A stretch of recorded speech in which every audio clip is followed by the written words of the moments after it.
नमस्कार। National Herald समाचार पत्र के मामले में ईडी यानी इन्फोर्समेंट डायरेक्टरेट ने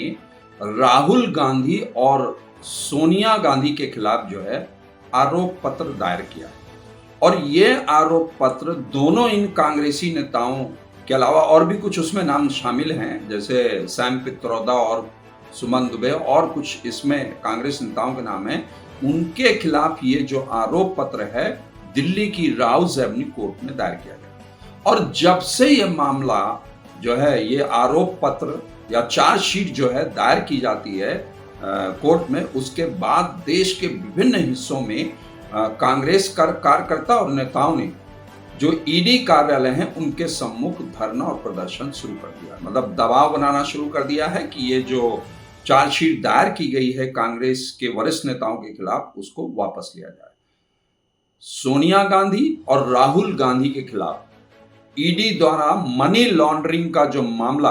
बनाया गया है या चार्जशीट दाखिल की गई है वो कोई साधारण घटना नहीं है। लेकिन यहां सवाल यह उठता है कि आखिरकार एक आपराधिक मामले का जो हल है वो कांग्रेस पार्टी राजनीतिक तरीके से क्यों निकालना चाहती है। सवाल है कि क्या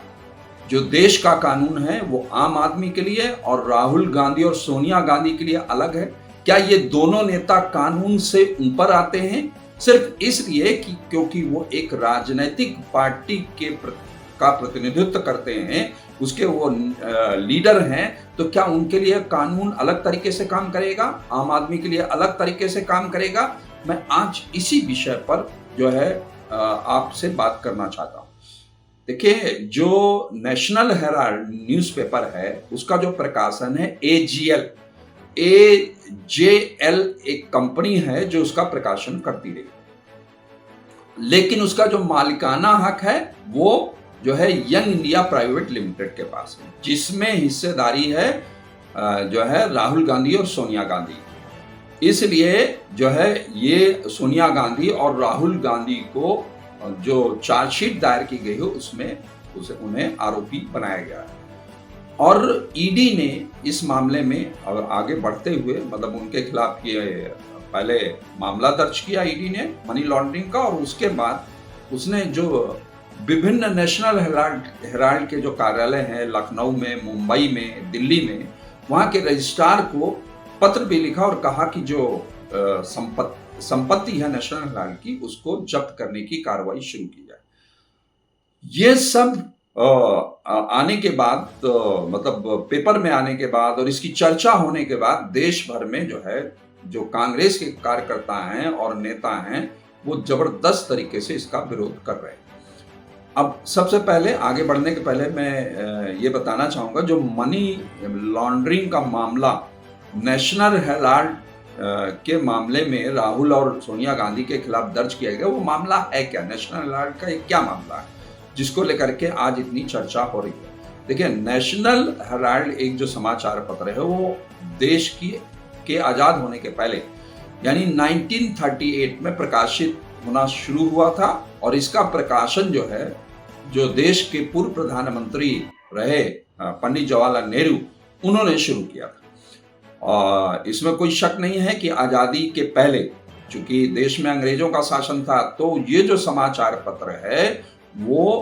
अंग्रेजी शासन के खिलाफ आवाज उठाने के लिए इसका जो है प्रयोग किया जाता था और इसके माध्यम से जो है आज़ादी के पक्ष में और अंग्रेजों के खिलाफ जो है इसमें लिखा जाता था और इस तरीके से समाचार पत्र निकलता। लेकिन जब देश आज़ाद हो गया 1947 में, उसके बाद से ये जो समाचार पत्र है वो एक तरीके से, चूंकि कांग्रेस की सरकार थी, पंडित जवाहरलाल नेहरू देश के प्रधानमंत्री थे, तो ये समाचार पत्र एक तरीके से कांग्रेस का समर्थक समाचार पत्र बन गया और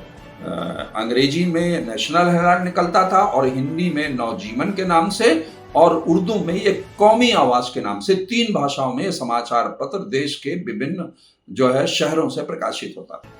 देखिए, ये आज़ादी के बाद भी बहुत लंबे अरसे तक ये समाचार पत्र निकलता रहा, लेकिन जब 2008 में इस समाचार पत्र के समक्ष आर्थिक संकट आया तो ये समाचार पत्र बंद हो गया और फिर कांग्रेस ने एक तरीका निकाला कि किस तरीके से इसको आर्थिक संकट से निकाला जाए।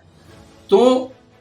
कांग्रेस पार्टी ने एक अलग से कंपनी बनाई जिसे यंग इंडिया प्राइवेट लिमिटेड के नाम से उसका गठन किया गया और कहा गया ये नॉन प्रॉफिटेबल एक कंपनी है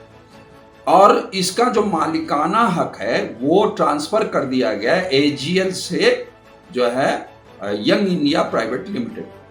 यंग इंडिया प्राइवेट लिमिटेड जो 2010 में बनी, उसके बाद वो उसे संचालित करने का काम उसने शुरू किया और इसकी जो प्रॉपर्टी है उसको भी उसने अपने जो है कंपनी के उसमें नाम से ट्रांसफर करना शुरू किया।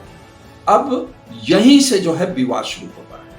जब ये कंपनी बनती है 2010 में और उसके बाद ये मालिकाना हक यानी 38% जो हिस्सेदारी है शेयर की वो सोनिया गांधी के नाम से और 38 जो प्रतिशत शेयर हैं वो राहुल गांधी के नाम से जो है आवंटित हो जाते हैं। जब ये आवंटित हो जाते हैं तो इस पर ध्यान जाता है भारतीय जनता पार्टी के वरिष्ठ नेता जो है सुब्रमण्यम स्वामी का, और 2012 में सुब्रमण्यम स्वामी जो है एक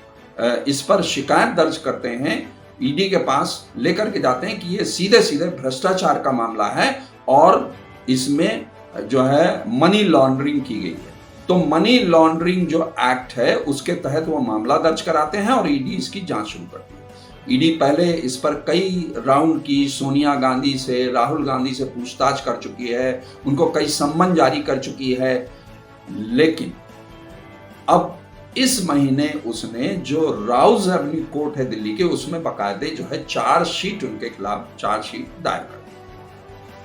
जिसमें कहा गया कि उन पर यह आरोप है। और सुब्रमण्यम स्वामी ने कहा कि जो नेशनल हेराल्ड की 2000 करोड़ रुपए की संपत्ति है उसको मात्र 50 लाख रुपए में जो है ट्रांसफर करने की साजिश की है जो है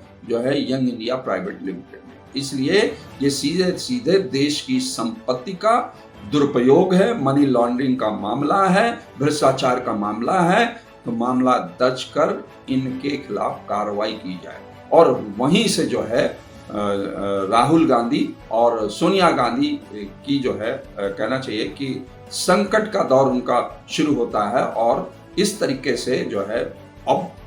जब ये मामला दर्ज होता है तो दर्ज होने के बाद जो कांग्रेस नेता हैं मल्लिकार्जुन खड़गे जो कांग्रेस के समय अध्यक्ष हैं, राहुल गांधी और यहाँ तक कि जयराम रमेश और जो वरिष्ठ नेता हैं उन सब का कहना है कि ये जो है राजनीतिक बदले की कार्रवाई है, ऐसा कुछ नहीं है, इसमें कोई सच्चाई नहीं। उनका कहना है कि ये तो नॉन प्रॉफिटेबल संस्था है और ऐसी स्थिति में और वो प्रॉपर्टी को ना तो बेच सकती है, ऐसा उनका दावा है। लेकिन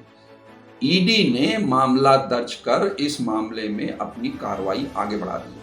अब जैसे ये बात होती है, देखिए इसमें कोई शक नहीं है कि जो कांग्रेस के कार्यकर्ता हैं, नेता हैं, उन्होंने जो ईडी के विभिन्न मेट्रोपॉलिटन सिटीज में और अन्य शहरों में जो कार्यालय हैं उनके सामने धरना प्रदर्शन शुरू कर दिया।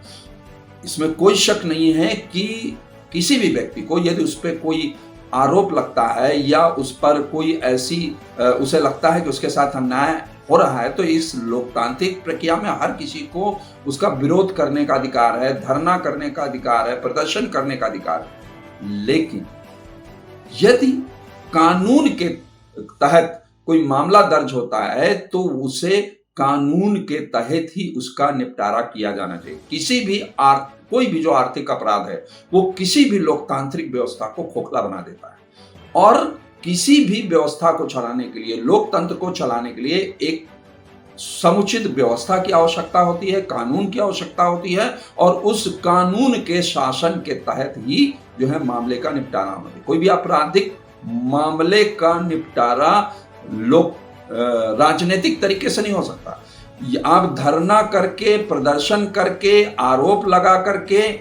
ये कह के उससे मुक्त नहीं हो सकते कि ये गलत तरीके से उनको फंसाया जा रहा है। ठीक है, अगर गलत तरीके से फंसाया जा रहा है तो आपको कहने का अधिकार है, एक प्लेटफॉर्म पे आप प्रेस कॉन्फ्रेंस करके, प्रेस मीडिया से बात करके ये अपनी बात रख सकते हैं और जो संबंधित संस्थाएं हैं उनसे अपना विरोध भी दर्ज करा सकते हैं। लेकिन